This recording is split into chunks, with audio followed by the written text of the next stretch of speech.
Lekulam Veshalom Sadikim, Parashat Noach, do ano 5778, recomeçando o ciclo de estudo da Torá. Esse ano de 5778, que começou já há quase um mês, mas estamos já na segunda Parashá, estamos vivendo essa semana, hoje é segunda-feira, sob a regência espiritual da Parashá de Noach. Semana passada já estudamos Bereshit, e eu estou recomeçando novamente os comentários das aliyot diárias. Hoje estudaremos rapidamente as duas primeiras aliyot de Noach. E por que a gente sempre fala regência espiritual da Parashá tal? Porque nós acreditamos que as parashiot não apenas são formas de meramente dividir a Torá em leituras públicas ou individuais, mas é também uma forma que os nossos sábios marcaram para que soubéssemos que a Torá também possui uma influência espiritual direta no nosso dia a dia. Entendemos que cada aliá rege espiritualmente cada dia da semana, assim como cada parashá rege espiritualmente cada semana. Ou seja, existe uma resposta para cada questão, existe uma solução para cada problema daquela semana ou daquele dia, dito de uma forma direta, indireta, de uma forma explícita ou de uma forma subjetiva, de uma forma revelada ou de uma forma oculta, em cada aliá, em cada parashá, em cada aliá diária, em cada parashá semanal. Por isso é importante estudar a Torá diariamente, não apenas estudá-la, mas meditar nela, trazê-la para a nossa realidade, nos colocar no lugar dos personagens ali citados, trazer para nós, para a nossa prática diária, as mitzvot ali relacionadas, entender o que os nossos sábios têm a dizer e buscar trazer de uma certa maneira e de toda forma a essência espiritual de cada uma delas para a nossa vida prática. Ou seja, a Torá não é algo apenas para ser estudado, mas é algo para ser vivido. Não é apenas uma verdade, mas deve se transformar em uma realidade na nossa vida. Parashá de Noach, sem mais delongas, hoje vamos falar das duas primeiras aliyot. Não dá para falar de tudo. Parashá de Noach, assim como a Parashá de Bereshit, tem muitos detalhes históricos, redacionais, detalhes, vamos dizer assim, controvérsias que poderíamos explorar, mas não temos tempo de estudar controvérsias. Deixamos isso para um estudo mais longo, para a abordagem do Shabat, que vai abordar todas as aliyot, todas as partes dela. Eu quero trazer para vocês algo que está explícito na primeira e na segunda aliyá, e já na primeira aliyá de Noach vai dizer assim: Ele toledot Noach ish tzadik, tamim haya bedorotaiv, eta Elohim hithalech Noach. Bom, o que significa isso? Literalmente, pontuando, vamos dizer assim, fazendo uma pontuação óbvia, vamos dizer assim, menos meditativa, leríamos dessa forma: estas são as gerações de Noach. Noach é um homem, tzadik, Noach ish tzadik. Tamim haya, ele era íntegro. Tamim é o plural da palavra tam. Haya, bedorotav, em sua geração. Eta Elohim ithalech Noach. Só que tem um detalhe aqui. Ele é Toledot Noach. Fazendo uma análise menos textual e mais meditativa, poderíamos dizer que o texto menciona dois Noach. Peraí, quantos Noach temos? O texto nos traz duas vezes a palavra Noach. Noach ish tzadik. Tamim haya. E aí vem uma outra questão. A palavra tamim, plural de tam, dando de novo a entender que se trata de dois personagens. Bedorotaiv. Bedorotaiv é em suas gerações, dando de novo a entender uma pluralidade do personagem. Et Elohim ithalech Noach. Ok. Porque a Torá fala de um único homem, e no entanto, sabemos que nenhum texto dela foi dado de uma maneira casual. Cada detalhe, cada letra da Torá possui um significado profundo e que deve ser compreendido com os olhos da percepção. Podemos dizer que a Parashá de Noah não fala apenas de uma geração, mas fala de uma geração inicial e fala da geração do fim. Vamos entender que entre a Parashá de Noah e a Parashá de Bereshit, que a antecede, nós temos a criação e a corrupção de uma geração. A geração pré-diluviana é uma geração que alcançou a tecnologia, alcançou o conhecimento, alcançou a compreensão. É uma geração que nasce no Éden, ela se relaciona intimamente com Hashem, depois ela parte para um exílio edênico, ou seja, ela sai da presença de Deus, passa a confiar em seu próprio braço e alcança conhecimentos formidáveis, tecnológicos para seus dias, mas ela se corrompe. Homens se tornam gigantes, e esses gigantes, esses homens de renome, eles oprimem os mais fracos. Eles se esquecem de Deus e eles se afundam em suas próprias devassidões. Logo, essa geração pré-diluviana é a nossa geração de hoje. Da mesma maneira, nossa geração teve um começo, teve várias oportunidades de se conectar com o sagrado, e ela também se distancia do sagrado, e de um determinado ponto em diante, ela sai de um período, vamos dizer, de inocência, e ela parte para um período de promiscuidade, para um período de desconexão completa com o sagrado, e hoje vivemos dias similares aos dias de Noah. Logo,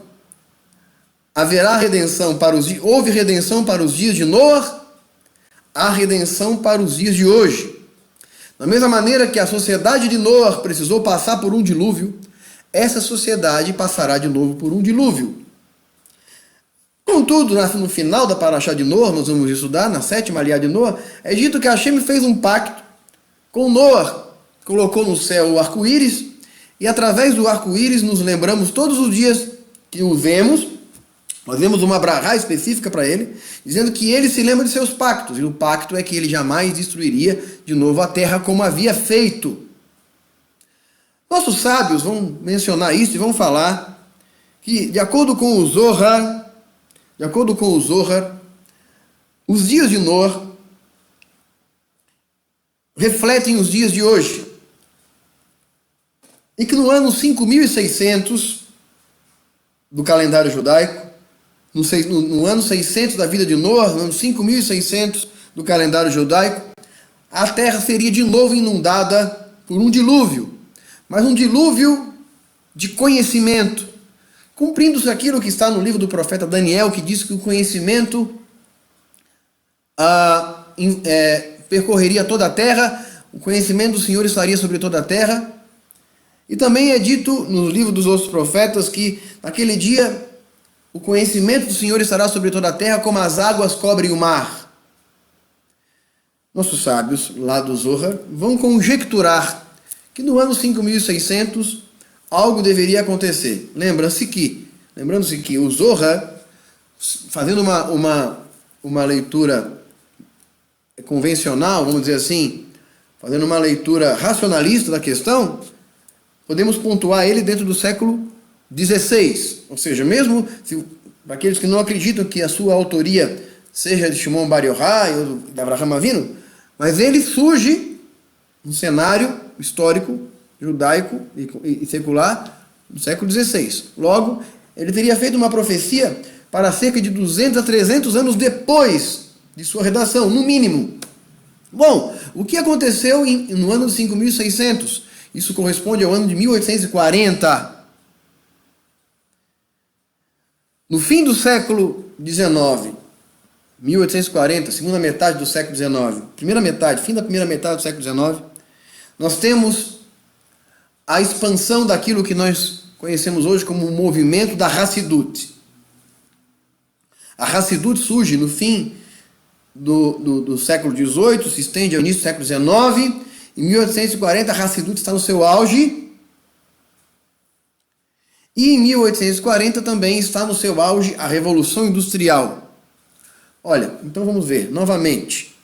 Nós temos alta tecnologia, desenvolvimento de uma sociedade que sai de condições precárias de existência e passa para uma condição tecnológica de inteligência.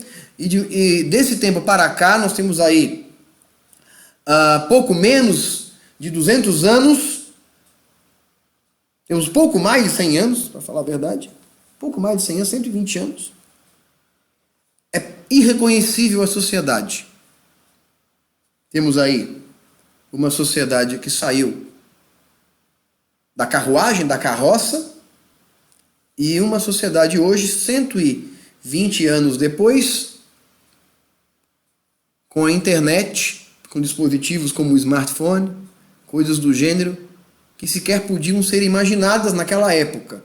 Em menos de 100 anos, o mundo evolui mais do que em toda a sua história desde os dias de Noé. Evoluímos em 100 anos, o que não evoluímos nos últimos 5.000 anos. Algo estranho aqui. É como se houvesse 2 gerações de Noé. É como se houvesse 2 Noé. Interessante quando você vai para cita as palavras do Rav Yeshua, ele vai dizer que os dias do reaparecimento de Mashiach seriam comparados aos dias de Noé. Que as pessoas estavam todas se casando, dando-se em casamento, até que viria a destruição, um seria levado, outro seria deixado. Até que veio o dilúvio, ele dizia, até que veio o dilúvio. Um seria deixado, outro seria levado. Bom, numa interpretação mais textual, podemos entender que ele está se referindo a uma destruição que viria nos últimos dias, onde uns se salvariam e outros não se salvariam. É o mais contundente, é o mais correto. Contudo, é possível fazer uma análise diferente, vendo o outro lado da moeda. Da mesma maneira, nos dias de Noé veio o aviso. Se por um lado veio o dilúvio, por outro lado veio a redenção. Da mesma maneira que uns foram levados pelo dilúvio e outros foram deixados na segurança da arca, por outro lado também uns foram levados pela mensagem de Noé e outros foram deixados para o lado de fora da arca. Ou seja, há 2 formas de entender a mesma questão. Significa que muitos se permitiriam inundar pelo conhecimento que viria nos últimos dias.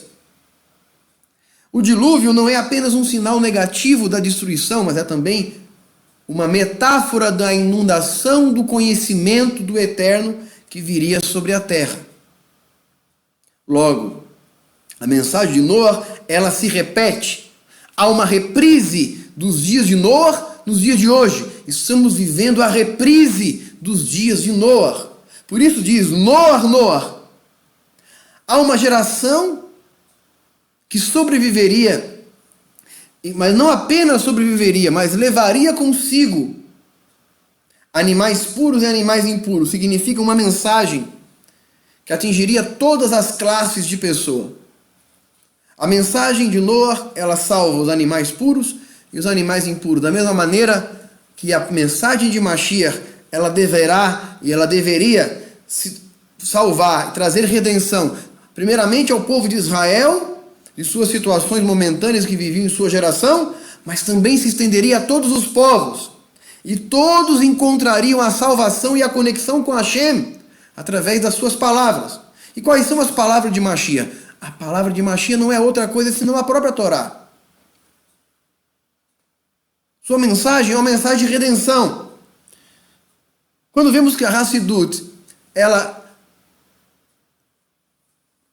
surge nessa época em conexão com aquilo que o Zohar já havia profetizado, vemos que de uma certa forma o Rav Yeshua já anuncia esse momento. Quando dizemos que a mensagem de Yeshua ela não se difere da Hassidut enquanto conceito, é disso que estamos falando. Uma conexão mais profunda. A Hassidut vem trazer a conexão espiritual do judaísmo com a Torá através dos mistérios da Kabbalah. Ou seja, de uma conexão mais íntima e profunda. Semelhantemente, o Rav Yeshua veio trazer uma mensagem de conexão da Torá e um nível mais profundo também, baseado no amor, na tzedakah, no Hesed, na tzedakah, no Ahavat Hashem, na redenção, no apego à Torá ou Mitzvot.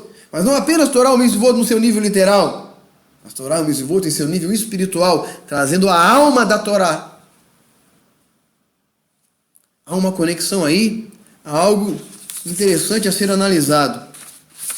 E quando vamos para a segunda aliá, vemos isso se repetindo, de modo que a primeira aliá e a segunda aliá parecem ser duas coisas, duas épocas. Dentro de uma história, de uma narração, nós vemos símbolos de duas grandes eras, de dois grandes momentos históricos. E a gente lê o seguinte: disse Hashem a Noah, Vayomer Adonai le Noah, Bo, vem para a arca, tu e tua família, e eu tenho visto que tu és justo diante de mim nesta geração. De novo, nós vamos ver uma conexão como uma reprise, porque na primeira aliá nós vemos que ele era justo em suas gerações. Mas aqui ele é justo em sua geração. Significa que o primeiro Noah significa todas as gerações anteriores à nossa, que foram justos dependendo de cada geração. A justiça, ela é relacionada com a geração que vivemos.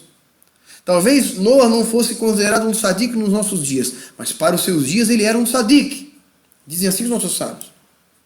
O que é um tzadik? O tzadik é aquele que vive aquilo que há de melhor de si próprio em sua geração. Em sua geração ele é diferente, ele pensa diferente, ele age diferente, ele se comporta diferente, ele sente diferente, ele enxerga diferente. O tzadik é a melhor versão de nós mesmos. Mas a geração de Mashiach é uma geração última, a última geração que estamos vivendo, e é uma geração que é chamada para dentro da arca. Ou seja, houve todo um período de preparação. O próprio Zohar também vai dizer que a redenção messiânica ela ocorreria primeiramente manifestando alguém, depois ocultando esse alguém e depois trazendo esse alguém novamente. Essa é a nossa esperança. De que de alguma maneira os dias futuros ou os dias presentes, se Deus quiser, faça de novo ressurgir a redenção.